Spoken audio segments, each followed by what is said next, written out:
All right, everybody, we are live on Facebook and we are recording so that we can upload later. So I'm going to go ahead and say welcome. This is the community conversation about the Texas patient study about medical cannabis, and very happy to be with Dave. I'm going to go ahead and turn it over to Dave for right now, and him and Jason are going to go ahead and start us off. All right, welcome to our Texas Veterans for Medical Marijuana Community Conversation number 2 with Jason Walker and Dave Bass. And we're going to have these community conversations every 2 weeks leading up to the legislative session and during the legislative session to keep everyone informed about what's going on with marijuana reform in Texas. Texas Veterans for Medical Marijuana, we're not an organization. We don't have a board. We don't have bylaws. You cannot purchase a membership. We are a message. And our message is to the 1.8 million veterans who live in Texas. And our message is cannabis is good medicine. And we want to make sure our mission is to get that message to every single veteran in Texas. And so I'm very happy for all the veterans in Texas who have received this message. I received the message. Jason received the message. And we're spreading it all over Texas as best we can, using every means we can think of to get this message out. We have 2 special guests today. The first is Jack Finkel, who is the Executive Director of Texas NORML and the Executive Director of Foundation for Informed Texas. And Jax is going to have a conversation with our other guest, Viridiana Edwards, who is one of our Texas Veterans for Medical Marijuana. And Viridiana joined the Army when she was 17 years old, and she's from El Paso, and she's a veteran of the war in Afghanistan.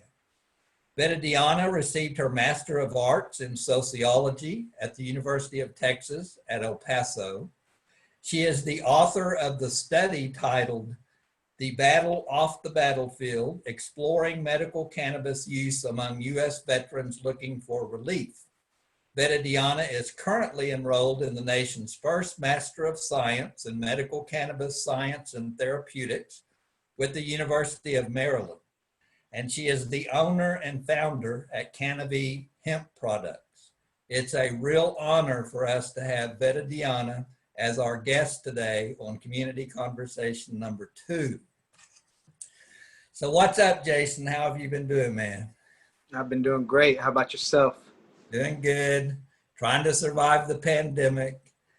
Trying to survive all the craziness on social media related to this election.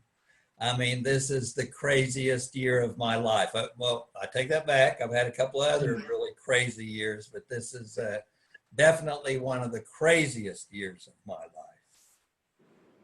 Yeah, it's definitely shocking.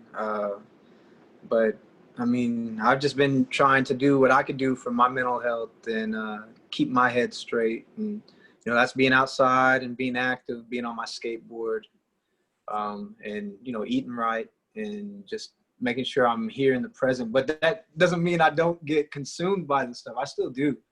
But I'm glad that I'm in the mental state that I am now than what I was, you know, 2 or 3 years ago facing this. Then I would really be in probably really bad condition. Yeah, you know, thank God for cannabis, right? Yeah, for sure.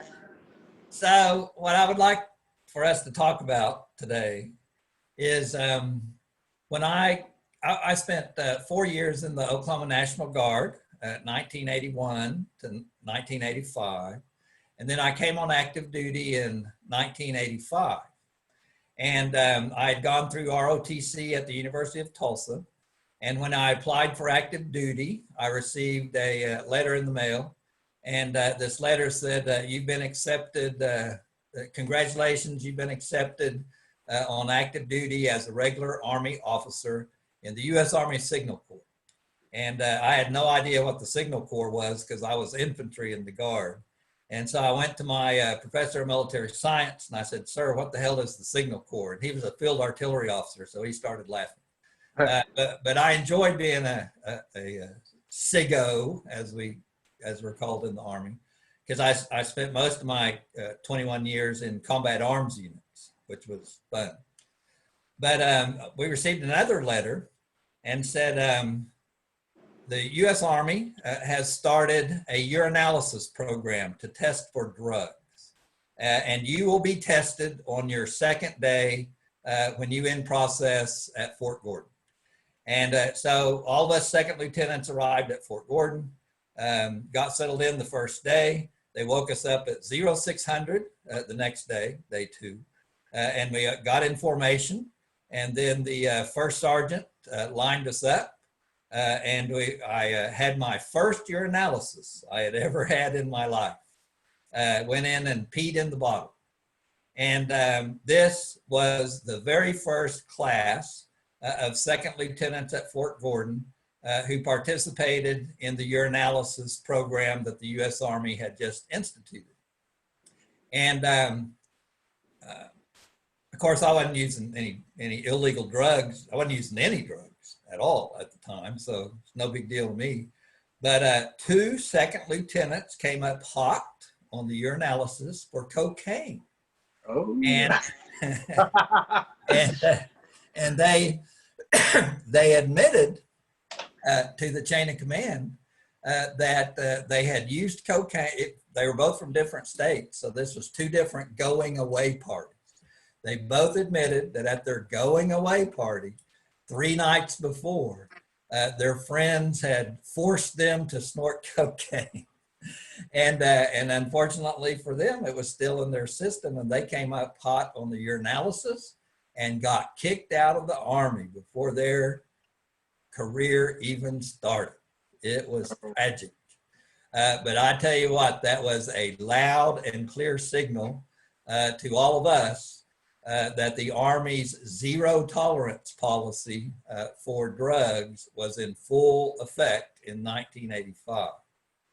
And so after I got to Fort Bragg, and you know, the urinalysis program was in full gear. We were doing one. Every company did a urinalysis every month, and sometimes it would be the entire company. And sometimes it would be random from a lottery.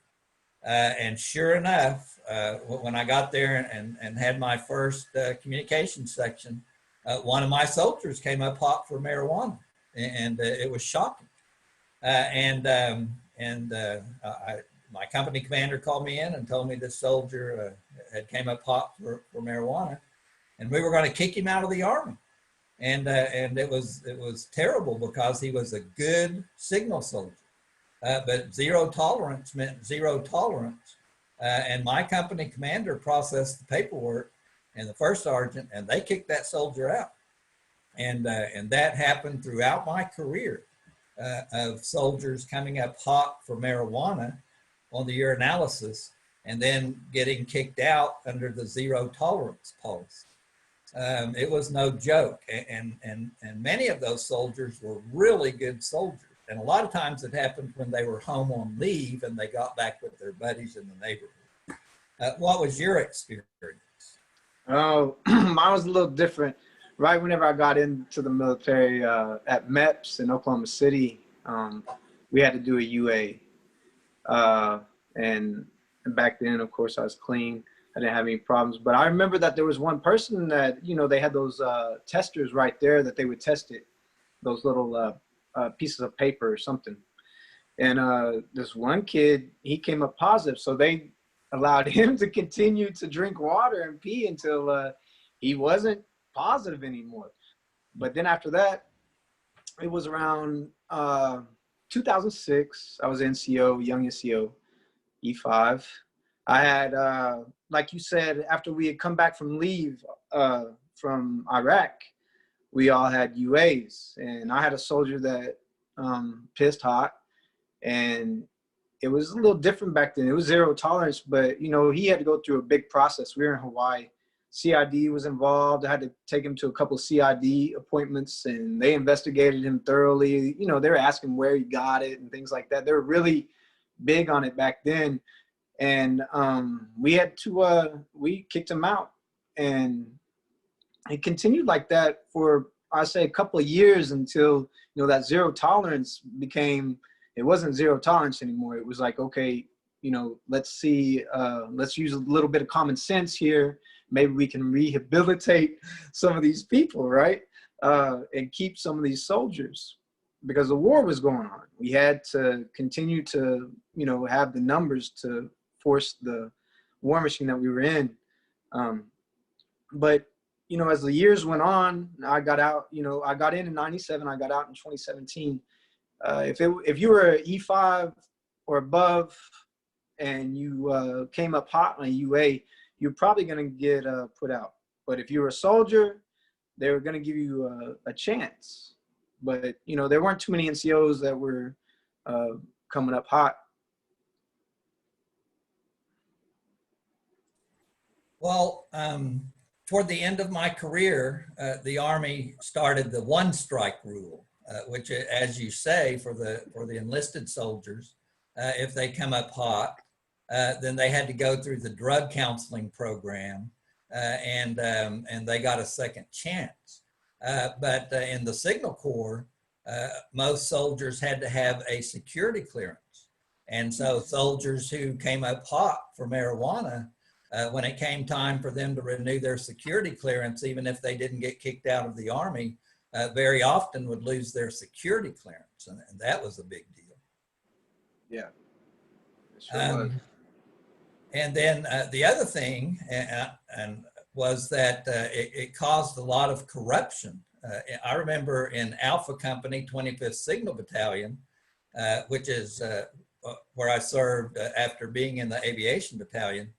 I was a platoon leader, and the urinalysis NCO was allowing soldiers to pay him money for him to provide them a clean sample if they knew that they were going to come up hot. And he was also selling drugs. And so the urinalysis caused a lot of unsavory activity in the Army of people trying to manipulate the system or get around the system. Did you have any experience with that?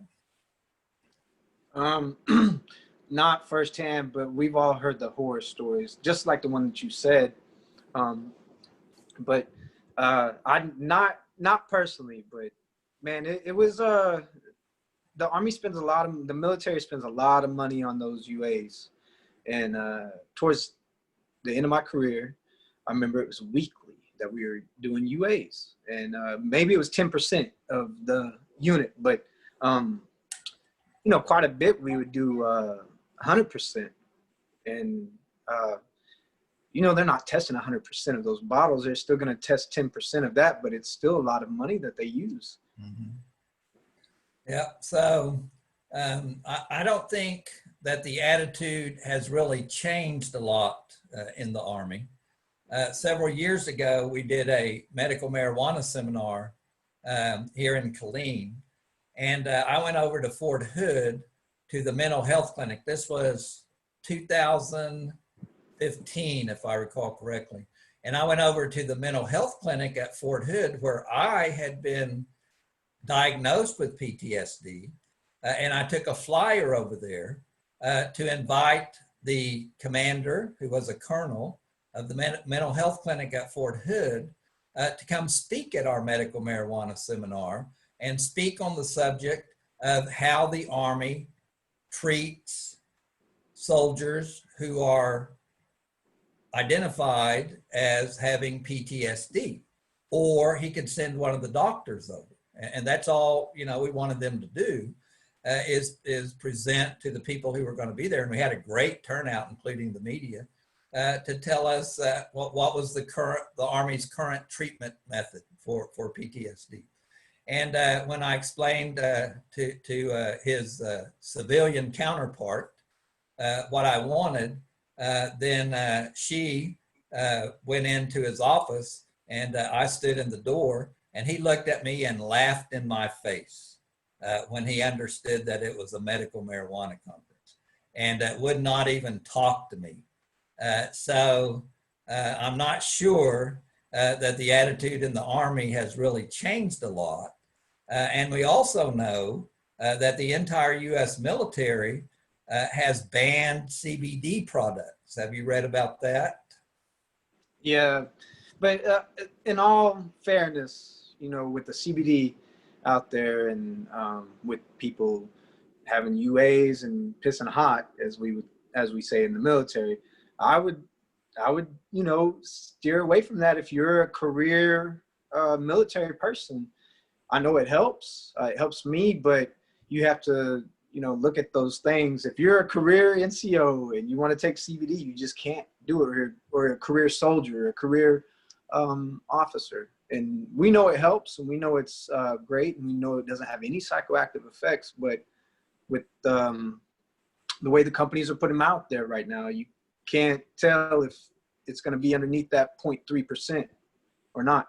And then that comes in with the drug testing with the military. You know, are they testing for that 0.3%? Or are they testing under? You know, what's going to make them hot? And that's how they have to be cautious whenever they go to use these CBD companies. You know, you introduced me to the person who was the owned Lazy Days here in Killeen, the CBD shop. And when I went over and talked to him, I asked him about soldiers coming over to the shop. And this was before the military banned the CBD products. And he said he had a lot of soldiers coming in to purchase CBD products.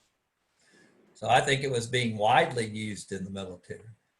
I still see them going into the Happy Days that is over here. Okay, I still see them going in there now, and even I'm giving shout outs to all the clean shops, to Planet K or Planet X, the smoke shop on.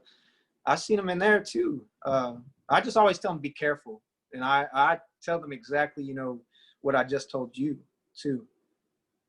Well, we somewhat got a little bit of revenge on that colonel.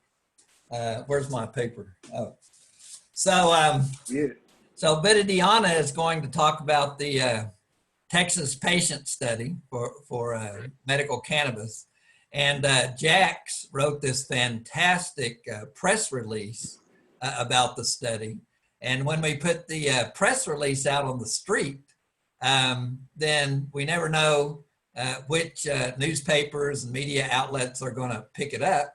And so the day after Jax put out the press release, when I woke up, Noretta, my wife, handed me this newspaper, and she said, check it out. And our article was in the Fort Hood Herald, which is widely read here in Killeen and out at Fort Hood. So I was really thrilled that the Fort Hood Herald published the article about our study. And I know that all the top leadership out there at Fort Hood reads the Herald, and many of the soldiers and people in our community. So I know a lot of people read that article, Viridiana. So now I would like to turn it over to Jax and have her and Viridiana talk about our study and what we're going to do with it, and how Viridiana designed it, and all those interesting aspects of the study. All right. Thank you so much, Dave. So I am going to click over here, and Miss Viridiana, thank you so much for joining us. So this is just kind of like a casual conversation for us to talk about the launch of the study, a little bit about who you are, and maybe a little preview, a little taste of some of the feedback that we've been getting from people here in Texas. So I was wondering if you would first start off by just giving us an introduction about yourself and a little bit about your service and how you ended up, you know, being interested in cannabis.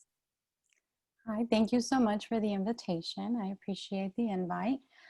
Well, I actually got started simply because I was in the military, and once I got out of the military, the VA began treating me, and they didn't treat me as well as I thought I was going to be treated. You know, you expect a certain level of medical care. I didn't expect to be more harmed than I already was. So it wasn't until I found cannabis that I actually found some relief. That led to my thesis study. And with the thesis study, after, you know, seeing the response that I got, it was very clear that there was many veterans that wanted their voice heard. And after meeting you and Dave, I thought, you know, this is a great idea for us to make another veteran survey. However, that turned into a Texas-wide survey because it's not only veterans that use it, we have civilians as well. And it's important that, you know, we let their voices be heard. Absolutely. I totally agree with that. And I appreciate you letting us rope you into a little bit more than you expected there. You're welcome. You know, it's definitely my pleasure. Whatever I can do to help Texas, you know, legalize cannabis, then we definitely can do it. Yeah. And, you know, something that you had been telling me about that I think is just so interesting that I wanted to touch on is this new program that you're in the university that you're at. If you could just maybe give a little download about what that is so that everybody kind of understands the historic context of it. Yes, wonderful. So last year, the University of Maryland in Baltimore, they announced that they were going to have the nation's first Master of Science in Medical Cannabis Science and Therapeutics. There was a little over 500 applicants. Only about 150 of us were accepted into the program. This program it's amazing. I think, you know, we're learning about formulations. We're learning how to treat patients depending on their conditions. More importantly, we're learning about the history of cannabis in the US and all over the world. When it first, you know, cannabis was first discovered, it was definitely used for their medicinal properties. It wasn't viewed as deviant. It wasn't viewed as, oh, you're doing something wrong. It was viewed as healing. It was viewed as health. And people respected that. Of course, over the years, you know, things changed, and now we view cannabis use as deviant. So it's just another hurdle that we're kind of going through. With this program, kind of allows the United States to show that there isn't any deviance in cannabis because there is a science to it, and there's definitely a therapeutic effect to it. That's awesome. And I love that it's the first year of this program and you're going to get to participate. So I look forward to kind of following how that goes with you because it is historic. We haven't been teaching cannabis as medicine in institutions of higher learning for a really long time. So I was wondering, you know, before we start talking about the Texas patient study, I was wondering if you could highlight like the biggest takeaway that you got from the study that you did that was kind of like nationwide that you published with UT El Paso. So the biggest takeaway that I had was we have veterans in states where cannabis is legal and they're able to use it, and that's wonderful. But we also have a lot of veterans where they're in states where it is illegal. But veterans, it's their own health and they're refusing to give in to the pharmaceutical medications that are harming them. Instead, we have veterans that are risking their lives and going through an illegal market. Now, of course, we have civilians going the same thing, you know, doing the same thing as well. And this is very dangerous because we do not know where these products are coming from. Most importantly, veterans and civilians alike are using it for a medicinal and therapeutic effect. And it's a little bit difficult to figure out, you know, the medicinal and therapeutic effects when it comes to illegal market products because they're not necessarily tracked. Now, that was one of the biggest takeaways that I took was we have so many veterans that are, you know, they served our country and they're having to put themselves in a position of breaking the law simply to get their medicine. We shouldn't put veterans in a position to either be illegally alive or staying alive and being harmed by the pharmaceutical medication that's being prescribed to them. So this It's is really one of hard. the takeaways. Yeah, it's really hard when it's kind of feels arbitrary based on where you live. You know, when you serve, it's kind of like it's all federal, right? And so it's difficult when it's this patchwork. And yeah, the VA has a way that they'll treat patients who tell them that they're in medical cannabis programs, but it does not have like a full systematic way of dealing with that. So that is definitely one thing that we will need to be working on in the upcoming legislative items up at the Capitol in DC, not up at the Capitol here in Austin. No, definitely. And the thing is, we're always going to have veterans. Every generation has proven that we're always going to have veterans. And if we want people to continue wanting to serve, then we need to show them that we're always going to treat them right, not only while they're serving the country, but also afterwards. I absolutely agree with you on that. Level of care needs to be standardized and at a high level for sure. So I want to talk a little bit about the study now. So you put together a really comprehensive list of questions. I'm seeing some people commenting on the live stream right now that they've already participated and they filled it out. So you know that there's a lot of different things you address. Can you tell me some of the things that you thought were most important to include? So I think some of the most important things to include are definitely the medical conditions and the symptoms to which patients are using cannabis for. Another important thing is the method that they're receiving the cannabis. Are they getting it through the illegal market? Are they getting it through out-of-state programs? As you know, there's several states, and many of them are around us, that they have out-of-state programs that allow individuals from an out-of-state to apply and, you know, receive their care there. New Mexico just recently became one of them. So it was important for us to know those numbers because these are Texans that are using their money somewhere else and not in Texas. So we definitely need to know those numbers. Another thing that was important was if any veteran had been diagnosed with cannabis use disorder. That one was a big one simply because cannabis use disorder does take several steps to diagnose. It isn't just a positive drug test and you're diagnosed with cannabis use disorder. And that seems to be something that was happening frequently with a lot of the veterans that I spoke with. They were just being labeled with cannabis use disorder. So that was definitely something that needed to be addressed because this can affect individuals, especially when it comes to medical insurance. Another thing that I wanted to address was suicide attempts and suicide ideations. It's a big deal in our community, veteran community, and that definitely needs to be addressed, especially when the numbers are showing that cannabis is helping our veterans. And if we have something that is helping our veterans, we definitely need to know how it's helping them so that we can share this information and help even more veterans. Absolutely. Looking over the questions with you, I also thought it was interesting to just kind of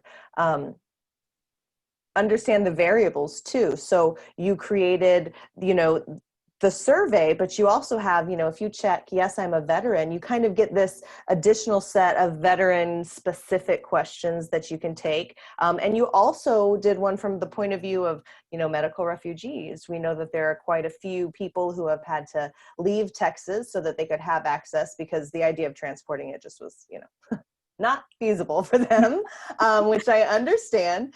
So I was wondering if you could just speak a little bit to that. Definitely. So we wanted to make this survey as inclusive as possible, and that included civilians and veterans. And for veterans, there is a different set of questions that we need to know, like, did you serve in combat? What was your MOS? What military branch did you serve for? Those are all important numbers because not only do legislators need to know these numbers, but the military branches need to know as well. There may be some commonalities between the branches that they can address while they're on active duty. So that was definitely important for us to talk about. We also included a refugee study because, as you mentioned, we have several veterans and civilians alike that have left Texas in order to seek medical care.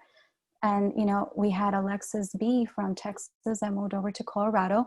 She's been fighting her case and, twice it's already been rejected.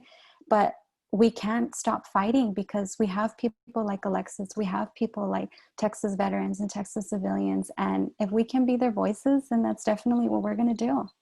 Yeah, absolutely. So talking about the response. So I know that we have had actually just like such a great response over the last week. And I was wondering if you'd give us an update on, how many people have been engaging.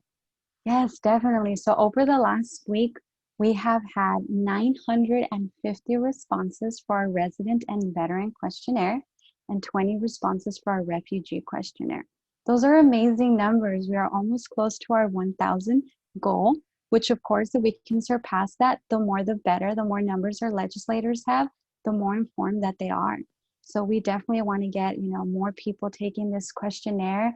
If you have friends, send it out. Tell them not to be afraid. It's anonymous. This information will not be shared with any law enforcement or anything like that. We're sharing it with legislators so they can make informed decisions about Texas cannabis care. Exactly. And I think that if legislators don't know directly from the people, you know, what are their needs as patients, it can be hard to know that what they're doing is right. And so I think the more people that participate, it will give more weight to the data of, you know, what are the needs? What are people using it for? Because this next legislative session happening during a pandemic, it's going to be wild and it's going to be fast, and we have to be prepared, you know, for perhaps there to be several small sessions back to back, or, you know, just a big legislative session that lasts a long time, but it's all virtual. You know, we don't know what to expect.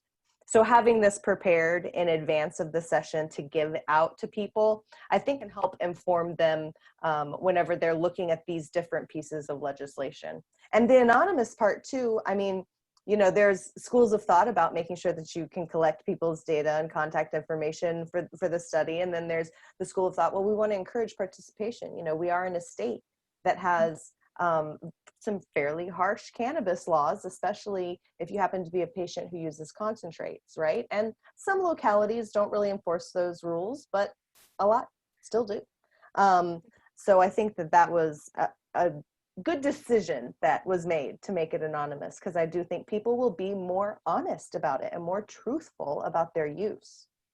Definitely. And a lot of the truth that we need is the legal market purchases. We need to know if you're purchasing illegally, when are you purchasing, how much are you spending? Those are numbers that we definitely want to report. Also, our survey is available in Spanish. So if you know anybody that speaks Spanish, share it with them. We want to know those, you know, those numbers too, because we have a lot of Spanish speakers in Texas. So we need to give them a voice as well and know that it's safe. Again, it's also anonymous. Yeah, absolutely. So before we bring Dave and Jason back, I was wondering if there was, you know, having looked at the submissions so far, was there, you know, a story or two or an experience or two that someone shared that really stuck out with you? I know there was like one or two that you shared with me the other day, and they were really pretty powerful. I was wondering if you wouldn't mind sharing that. Not at all. You know, the data collection process, it's always very emotional for me when I'm dealing with veterans, because you get their testimonials, and especially when you're a veteran yourself, you hear that pain because you know it. It's something familiar to you. And one of the testimonials that I got was of a mother who, you know, prior to using cannabis was basically a zombie and non-existent in her daughter's life. But then she begins taking cannabis and she can be a mother. She can play with her daughter, and, you know, she can be there for her husband and her family. That's a big deal because, you know, you want to be able to be there for your child, but if it's your medication that's stopping you, then that's definitely something that we need to fix. Yeah. Another one that stood out was we had a veteran that attempted 10 times to take their life. You know, that's a hard pill to swallow, that there's, you know, a brother or sister in arms out there that felt so much pain that they attempted it 10 times. That takes a lot to continue attempting. That is pain, that is hurt, and that is something that we need to address. And if this veteran, you know, had cannabis access maybe sooner, we could have saved even just one attempt. One attempt is too many. Just the ideation, the thought of suicide, that is too much. We need to provide something for our veterans that, you know, shows them that they're safe and that this medication is really going to help them. Yeah, that is definitely really poignant. And I know that hearing patient stories can be emotional, especially, you know, as someone who served yourself and you have experience and you understand like truly and deeply what that's like. So thank you for sharing that emotional bandwidth to be able to take that on, because it's not necessarily easy. So thank you for that. You're welcome. You know, this is part of the data process, and this is part of being a voice for people. So, you know, I understand some of their feelings because I felt it too, especially as a mother. You know, you're constantly seeing other mothers that can play with their children very differently, and you can't because you have limitations.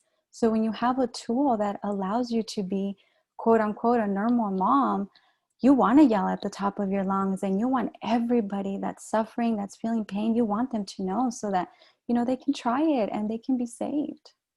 And it has a good safety profile. So, you know, there's that too. Yeah, But definitely. I was actually going to bring Dave back on and Jason back on and see if maybe they had a question or two for you while I look through the comments real quick and see if we have some questions just to kind of discuss different things about the study. So there's Jason, there's Dave. You should both be unmuted.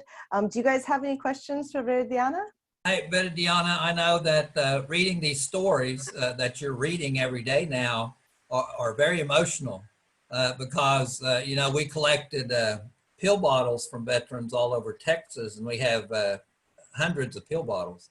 And I've read every story that the veterans put inside these bottles, and it makes you cry, you know, when you read them. It's very emotional. So thank you for taking on that heavy burden to sympathize with these stories and listen, because that's what veterans want. They just want someone to listen to them. You're very welcome. You know, honestly, it's an honor to be able to read these stories and to show them to, you know, to people that can show this to legislators. Hurts sometimes, but it's an honor. It really is, because I understand what they're going through. Yeah, I consider these stories to be sacred stories. This is sacred ground, you know. Yeah, I agree. So what was your MOS when you were in the Army? I was a 42 Alpha, and I loved every minute of it. S1 all the way. Cool.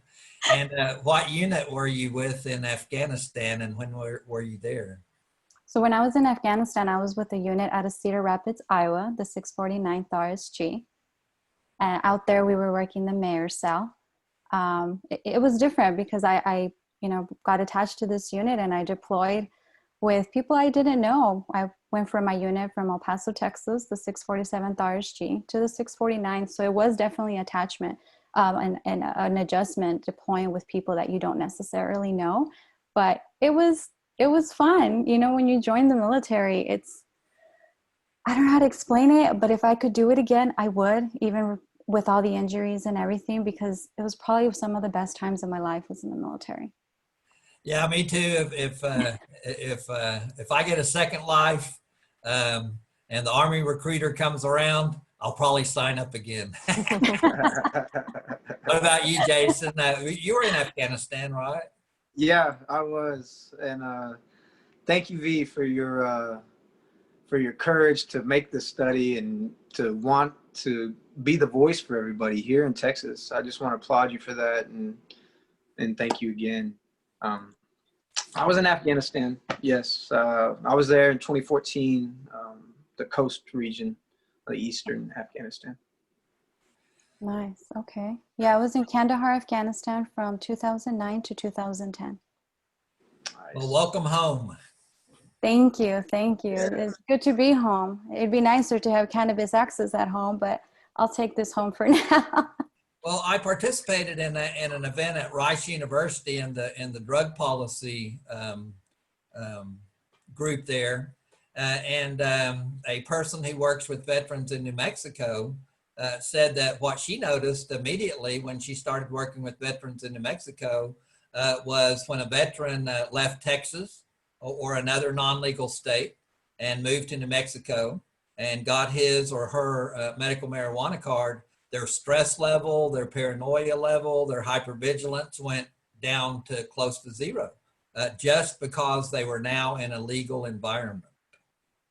Yeah, definitely. And that has a big, that has a lot to do on you, because you're adding more stress, but you're going to cannabis to treat the stress. So you're kind of, you're kind of in a little paradox there, but yeah, it is going to relieve some stress from a lot of veterans when they're buying it legally. Yeah, my first visit was to Colorado, and I visited a dispensary, and then me and my buddy were riding our motorcycles, and we went back to the KOA campground where we were camping out. And we had our little stash of marijuana, which we had purchased legally at Strawberry Fields in Pueblo. And we were sneaking around the campground, being all guilty and, getting ready to smoke it and going and hiding in the trees. And they were like, what the hell are we doing this for? It's legal. So used to it. Yeah. So there are actually a couple comment questions and notes that I wanted to bring up real first. So first of all, someone had asked again about the number of people that have participated so far. Could you repeat that for us real quick, V? Yes, definitely. So far we have 950 respondents for our resident and veteran questionnaire, and we have 20 respondents for our refugee questionnaire. And those are Awesome. Texas cannabis refugees. And then, we were talking about cannabis use disorder, and that was one of the things you were interested in. And actually someone in the comments said that they were diagnosed with that without going through the stages. Could you just briefly kind of sum up, what should being diagnosed with cannabis use disorder actually look like? So when you're diagnosed with cannabis use disorder, it shouldn't just be, hey, you tested positive, you have cannabis use disorder.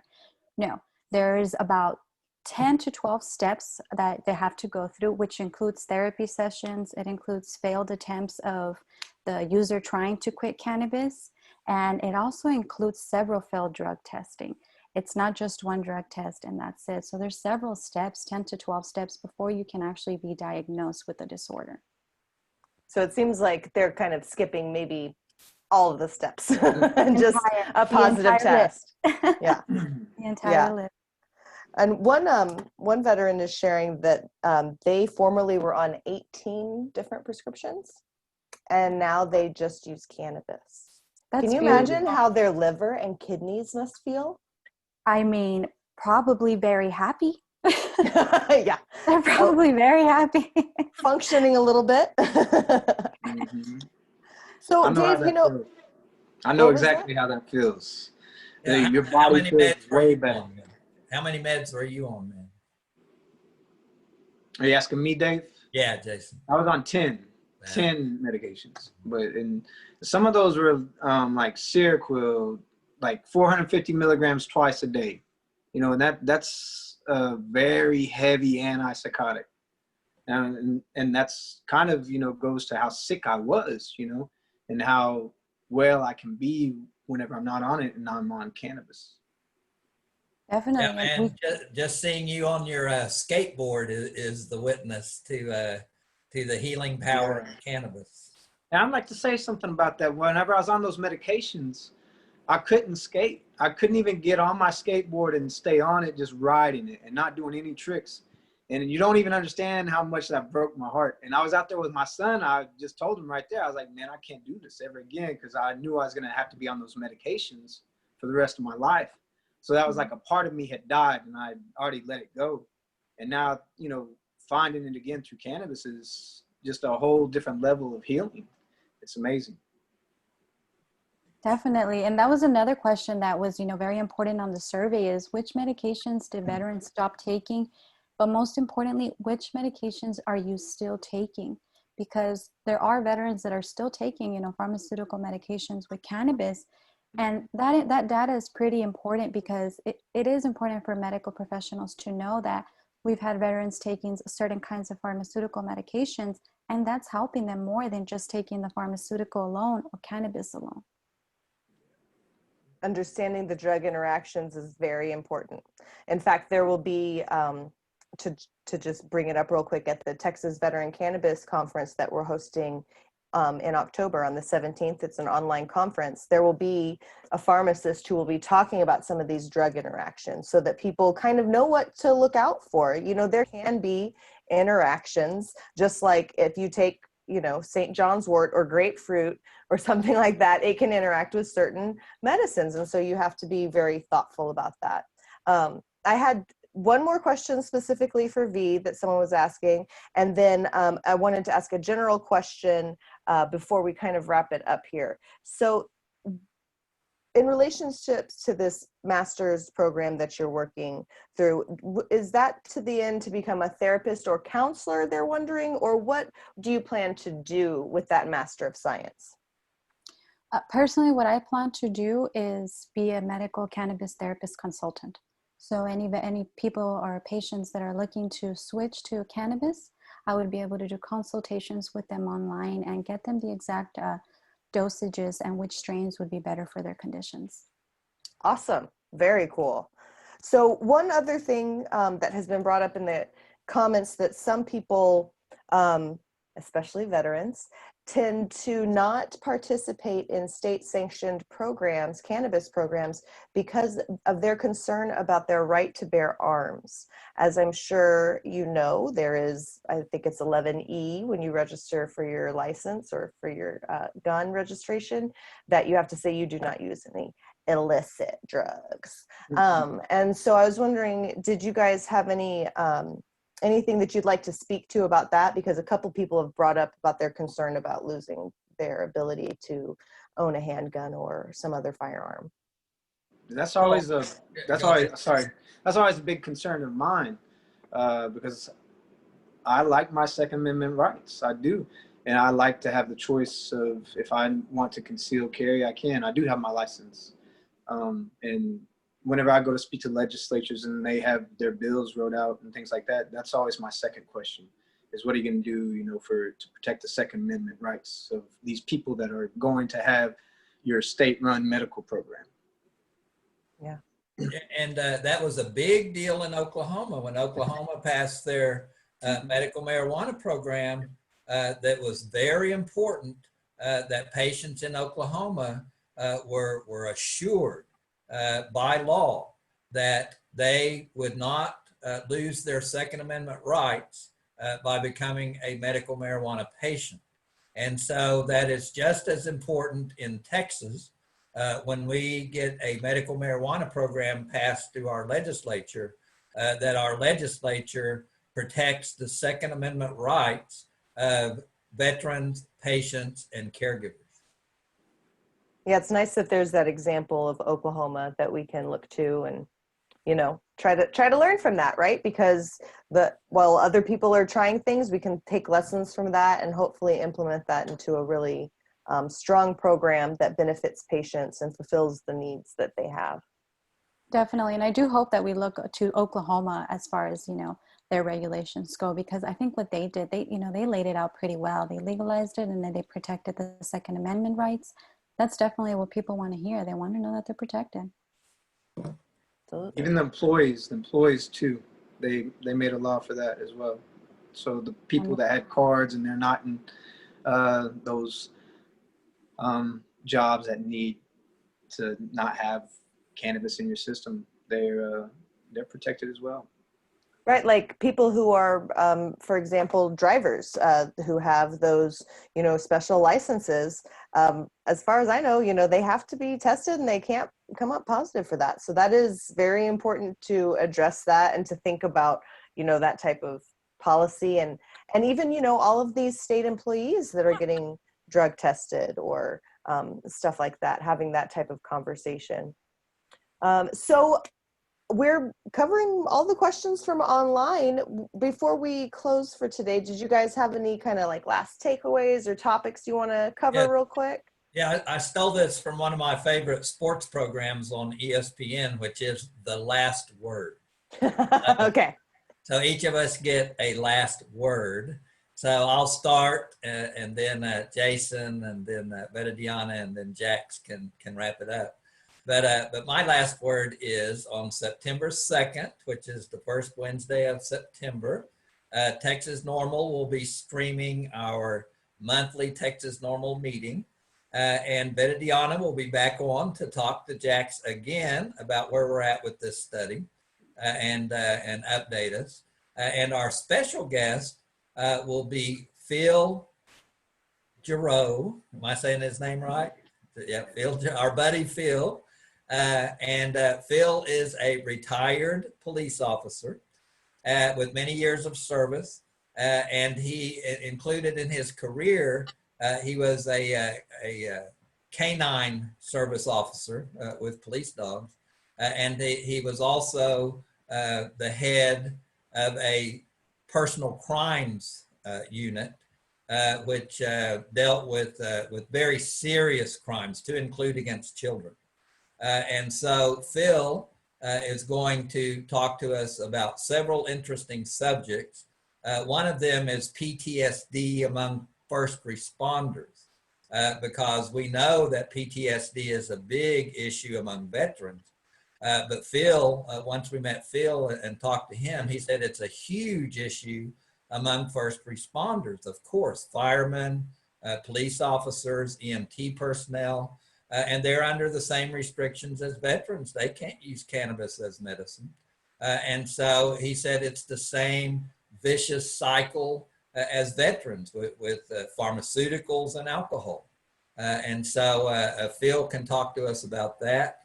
He's also going to talk to us about the law enforcement associations in Texas, because we know that the final line of defense against marijuana reform in Texas is law enforcement associations. They go up to the Capitol during the ledge session in uniform, driving their patrol cars, and testify to our legislators and tell them things that are not true, that we know are not true about the way they're enforcing marijuana laws.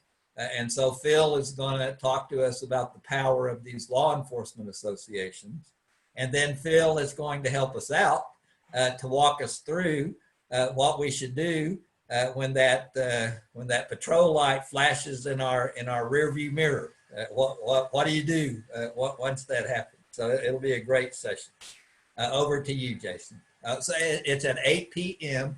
on our Texas NORML Facebook page on September the 2nd. And sign up for our veteran conference. Yeah.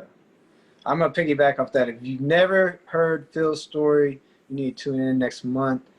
His story of healing is amazing. It's going to be, he's a trailblazer for first responders. He really is. Just tune in. Wonderful. Yeah. The last thing I want to say is, please share this survey with your friends, your family, whether they speak English or Spanish, whether they're veterans, they're civilians, they're law enforcement, their children and their caretaker can take the survey for it. Just spread the word. We can do this. We can get cannabis legalized in Texas. And it's enough that we're staring at all these states around us. It's, it's time for Texas to get it in also. That's right.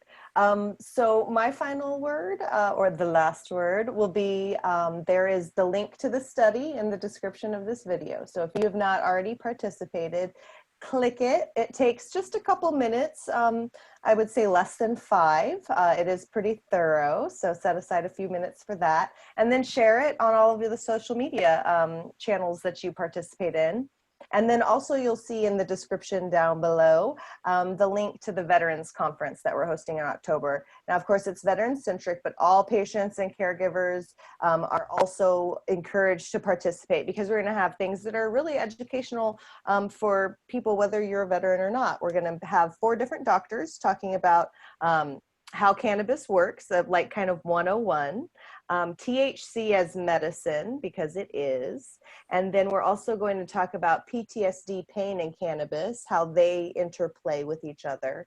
And then, of course, drug interactions with a pharmacist. We'll also have the Texas Agriculture Commissioner joining us to talk about growing hemp in Texas for veterans. By that time, hopefully we'll have had our first harvest. So it'll be really interesting to see where all that is at. And we'll have 2 really great panels. So Jason is on one panel with V and David, and they'll be talking about PTSD and cannabis. And then there's also going to be a panel about veteran engagement, and we'll have that. And then lastly, I'll cover legislative process, electoral process, so that people kind of understand what the road and the path in Texas is to get laws changed. So I encourage everybody to grab a ticket. There is an option to purchase a ticket for a veteran.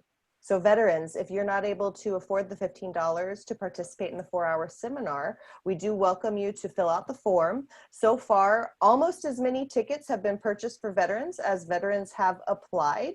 So please, if you are a civilian and you're participating, or a veteran who would like to sponsor one of your fellow vets, please make sure to add that on so that we can make sure that every veteran who maybe cannot right now afford the $15 can still participate no matter what. So on that note, I think that's it for me, guys. Hey, this is a really good session. I appreciate y'all being on. I appreciate the support of Texas NORML and Foundation for Informed Texas and JAX. This is a crazy year, but it's also an exciting year because I think that we really do have an opportunity during the 87th Texas legislature to pass a whole plant medical marijuana bill. And so we're going in full up combat mode on January 12th, 2021. And we're going to fight as hard as we can for a medical marijuana bill in 2021. And we're not going to leave anything on the floor. We're going to fight. We're going to put everything out there, everything we have into fighting for medical marijuana in 2021. And it's going to take all that we have because a pandemic session is a great big unknown. So be prepared for everything, and hopefully, you know, it'll go very smoothly. And they'll just be like, you're right. We just, let's do it. Sign it. It's good. That's what I want to hear. Use it outside. You'll be fine. Yeah, it's fine. All right, guys. Well, thank you so much for inviting us, both Dave and Jason. And thank you, Viridiana, for joining. It's been a really wonderful afternoon, evening to share with you. Thank you for having me. Thank you so much. I appreciate the invitation. Bye, guys. See Bye, y'all in everybody. 2 weeks. See you in 2 weeks.